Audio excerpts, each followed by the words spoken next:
जय माँ दुर्गे। दुर्गा सप्तशती का 7वां अध्याय माँ की अद्भुत शक्ति और विजय की कथा है।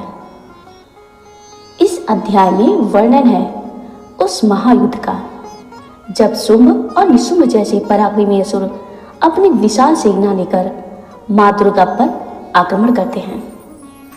माँ अपने स्वरूप से देवियों को प्रकट करती है और सभी देवियां मिलकर असुरों का संहार करती हैं। यही कारण है कि यह अध्याय मां के सामूहिक शक्ति प्रदर्शन का प्रतीक माना जाता है। आइए अब श्रद्धा और भक्ति से सुनते हैं दुर्गा सप्तशती का 7वां अध्याय। जय माता दी। दुर्गा सप्तशती 7वां अध्याय चंडमुंड का वध। मैं मातंगी देवी का चिंतन करता हूँ। वे रत्नजटित सिंहनाद पर विराजमान होकर बोलते हुए तोते के मधुर शब्द को श्रवण कर रही हैं।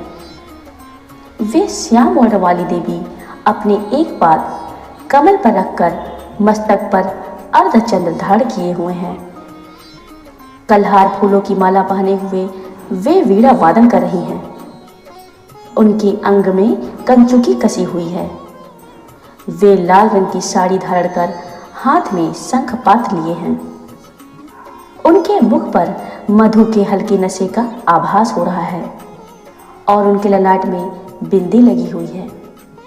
ऋषि ने कहा, इसके पश्चात शुंभ दैत्य के आदेश से वे चंडमुंड नामक दैत्य अपनी चतुरंगिणी हाथी, घोड़े, रथ, पैदल सेना को लेकर अस्त्र शस्त्र से सज्जित करके चल पड़े।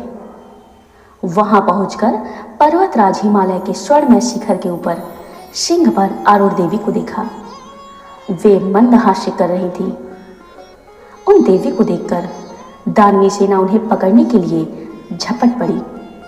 किसी राक्षस ने धनुष उठाया तो किसी ने म्यान से तलवार खींच ली और कुछ एक देवी के पास आकर खड़े हो गए। तब अंबिका ने उन पर अत्यंत क्रोध प्रकट किया। उस समय क्रोधानल में दग्ध होने के कारण उनका मुख काला दिखाई पड़ने लगा। उनकी भौहें तन गई और वहां से विकराल रूपी काली का प्रादुर्भाव हुआ। उनके हाथ में तलवार और पास था।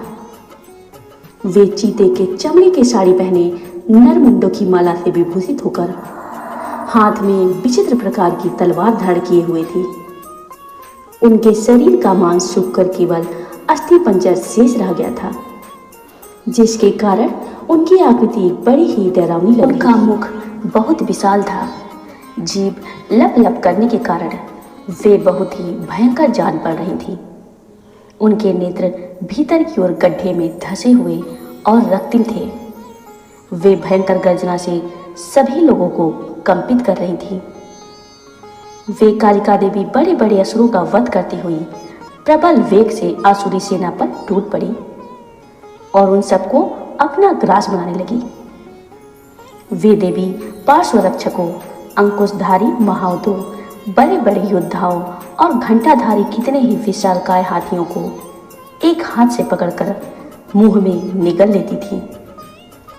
इसी प्रकार घोड़े, रथ और सारथी सहित रथी सैनिकों को मुंह में डालकर वे बहुत ही भयानक आवाज में चबा रही थी।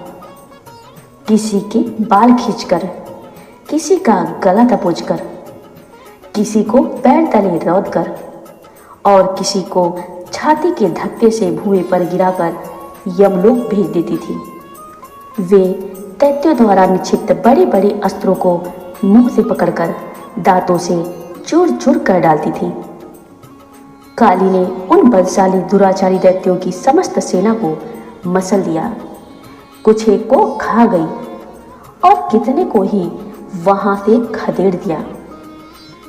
कोई तलवार की मार से मार डाले गए, कोई खड़वांग बहुत बड़ी तलवार से पीटे गए और कितने ही नुकीले दांतों से पीसकर मारे गए। इस प्रकार देवी ने क्षण भर में उस आसुरी सेना का संहार कर डाला। यह देखकर चंड उन विकराल काली की ओर दौड़ पड़ा। फिर महादैत्य मुंड ने बाणों की वर्षा करके तथा हजारों बार प्रयुक्त चक्रों से उन भयानक देवी को ढक दिया। देवी के मुख में प्रविष्ट होते हुए वे अनेकों चक्र ऐसे जान पड़े मानो सूर्य के बहुत से मंडल बादलों में समा गए हों। तब भयंकर गर्जना करने वाली काली ने रोष में भीतर अट्टहास किया। उस समय अपने विकराल मुख के भीतर कठिनता से दिखाई पड़ने वाले दांतों की चमक से वे अत्यंत उज्ज्वल दिखाई पड़ रही थी। फिर तो देवी ने बहुत बड़ी तलवार से हम शब्द का उच्चारण करके चंड के केस पकड़ लिए और अपनी तलवार से उसका मस्तक धड़ से अलग कर दिया। चंड को मरा देखकर मुंड देवी की ओर दौड़ पड़ा। तब देवी ने क्रोधित होकर अपनी तलवार की आघात से उसे भी धराशायी कर दिया। चंडमुंड के मरते ही बची कुची सेना भय से व्याकुल होकर रणभूमि से पलायित हो गई। तब देवी ने चंडमुंड के कटे हुए मस्तक को हाथ में लेकर चंडिका के पास पहुंचकर विकट अट्टहास करके कहा, हे देवी, मैंने इस महापशु चंडमुंड को तुम्हें अर्पित किया है। अब युद्ध भूमि में तुम शुंभ और निशुंभ का स्वयं ही संहार करना। ऋषि ने कहा। चंडमुंड के मस्तक को देखकर कल्याणमयी चंडी ने काली से मधुर स्वर में कहा, देवी, तुम चंड और मुंड को लेकर मेरे पास आई हो, इसलिए विश्व में तुम्हारी ख्याति चामुंडा के नाम से होगी। दुर्गा सप्तशती का 7वां अध्याय।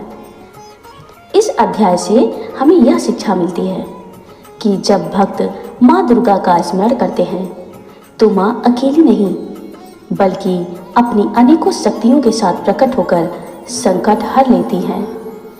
असुर चाहे कितने भी सामर्थ्यवान क्यों न हो, धर्म और भक्ति की शक्ति के आगे उनका अंत निश्चित है। शुंभ और निशुंभ पर विजय का यह वर्णन हमें यह विश्वास दिलाता है कि माँ के आशीर्वाद से असंभव भी संभव हो जाता है। इस अध्याय के नियमित पाठ से साधक को शत्रुओं पर विजय, साहस, आत्मविश्वास और हर कार्य में सफलता प्राप्त होती है। माता रानी की कृपा आप सभी पर बनी रहे और आपका जीवन सुख, शांति और समृद्धि से परिपूर्ण हो। जय माता दी, जय माता दी।